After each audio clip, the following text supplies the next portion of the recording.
Shannon needs to have some accountability because he gave them something to shake down. He gave them something to target by making poor choices. Us being this young woman got audio, video, and text messages. If you know all of those things are out there, you should shut the F up. I'm not here to speak to Shannon's guilt or innocence because I don't know, but I do know attempting to settle looks like an admission of guilt because I'm not settling. If you said that one more time, I'm going to choke out of you when I see you. The morning air cracked and buzzed, not with the usual sports highlights, but with the urgent pulse of breaking news. It was a headline no one saw coming, dropping like a sudden storm over the broadcast world. This wasn't about a game's outcome, it was about a fierce battle igniting in the legal arena, involving a figure celebrated for his blunt honesty and gridiron grit. Suddenly, this voice, so familiar to millions, found himself at the center of a whirlwind, cornered by serious claims outlined in fresh court documents. If you're 54, you have no reason to be talking to a 19-year-old. She's 22 now, Shannon is 56. I'm so glad that audio of Monique went viral yesterday because it's true. Sit your old down and go find somebody your age and build a family with them. As I said yesterday, men, we need stability and we need discipline. This wasn't a quiet filing. It hit like a lightning strike on morning radio, sparking immediate, intense debate. Just 12 hours prior, a Nevada civil court officially stamped a complaint that laid bare grave accusations against the sports commentary superstar. The lawsuit, filed by a young woman, didn't pull punches. It outlined allegations of misconduct that the plaintiff claims caused immense reputational harm, severe emotional turmoil, and significant loss of sponsorship income. It's a civil case, meaning the fight isn't about jail time, but about potentially multi-million-dollar checks. When claims this serious involving alleged misconduct surface against someone this prominent, the fallout isn't just... This is not a criminal case, so there is no concern about him going to jail. So then I said, well, wait, y'all mediated? Because that means that this shit been going on. Like, he been knowing about this. Been wanting to, like, there was possibly a settlement. Like, there's been conversations, right? Like, y'all didn't come out of nowhere. Delving into the details alleged in the lawsuit paints a picture of a connection that, according to the plaintiff, spanned a couple of years. The court documents allege a relationship involving the commentator and the plaintiff, reportedly beginning when she was just 19, highlighting a notable age gap. Within this framework, the lawsuit claims a pattern of behavior, specifying allegations that include verbal abuse. Further, the suit makes specific, serious allegations regarding the nature of physical interactions, describing alleged acts in graphic detail. Again, these are claims presented in a civil complaint and have not been proven in court.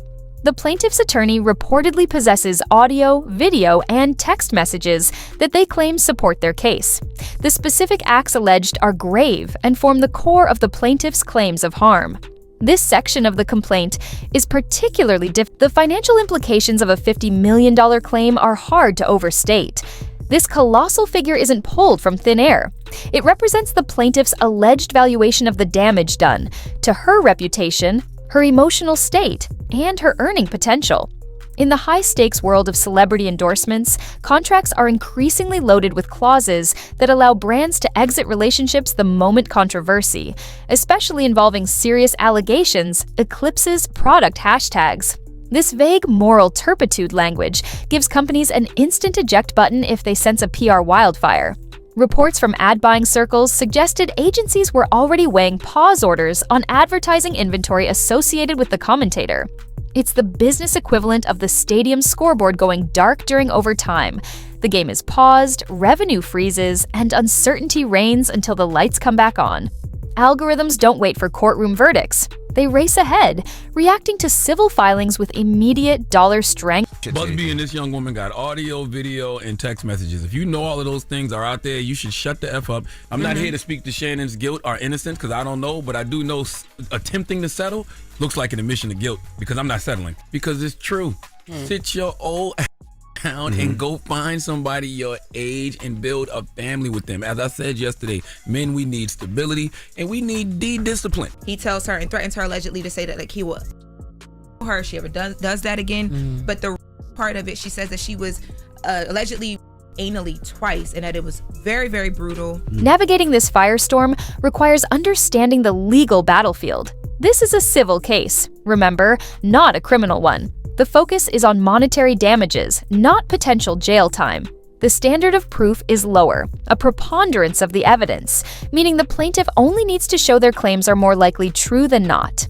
The most critical phase now is discovery. This is a legal deep dive where everything is on the table. Emails, phone logs, location pings, and any alleged audio, video, or text messages the plaintiff's team claims to possess. It's a digital excavation where breadcrumbs often define the case. Adding complexity, there's a heated dispute surrounding an alleged video. The commentator's side has reportedly claimed this potential video was altered to make interactions appear non-consensual when they were allegedly consensual in full. The plaintiff's attorney, Tony Busby, reportedly disputes this claim forcefully, stating the commentator never actually saw the alleged video and that it wasn't even referenced in their initial filing, but now claims a video does indeed exist following alleged breaches of a mediation agreement. Because it's true.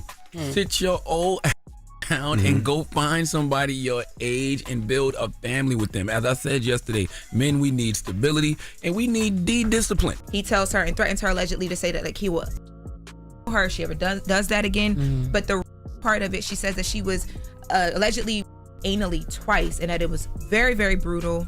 As the legal teams prepare for discovery, the public is already holding its own trial online. A figure built on a narrative of overcoming obstacles, from a dirt road childhood to the Hall of Fame, suddenly faces serious allegations. His legion of online cheerleaders, drawn to his raw authenticity, are now splitting into factions. On one side, diehard defenders quote his philanthropic resume and dismiss the claims as a shakedown, pointing fingers at the plaintiff and her attorney. On the other, skeptics post memes and host mock trials using snippets of information, fueled by the intense public debate. It's like a barbershop discussion scaled globally, with billions of viewers instead of a dozen. Social media thrives on sound bites and outrage, turning complex legal situations and serious claims into easily digestible, often misleading clips. Nuance becomes rhetorical Swiss cheese. To counteract this, figures like Charlamagne Tha God have stressed the importance of treating. Shannon needed to have some accountability because he gave them something to shake down. He gave them something to target by making poor choices.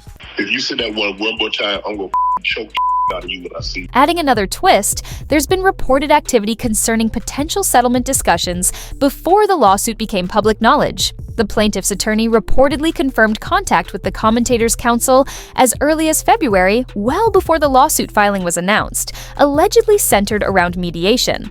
While settlement is a common way to avoid the cost and spectacle of a trial, public perception of an attempted settlement can be complicated. Some might speculate that an offer to settle is an admission of guilt, while others might view it simply as a strategic move to avoid a protracted, damaging legal fight and the associated legal fees, which could easily run into six figures for both sides if the case drags on. The fact that the lawsuit was filed after these reported mediation attempts failed, allegedly due to disagreements over terms or other factors, adds another layer of intrigue to the timeline. The enormous $50 million figure itself, looking ahead, the legal timeline is marked by critical milestones: preliminary disclosures in 30 days, motion practice within 60, and depositions potentially 6 months out. Each of these points represents a potential narrative arc, a moment where new information or leaks from discovery could create fresh shockwaves, rewriting brand strategies weekly. The hunt for damaging documentary evidence will continue, and both sides may petition the court for protective orders to seal sensitive texts and information to prevent prejudicial leaks, a tension between legal strategy and public demand for transparency. For the commentator, this period is a career crossroads. Can his independent podcast thrive, even if traditional sponsors pull back? Will edgier, risk-tolerant brands fill the void left by blue-chip companies?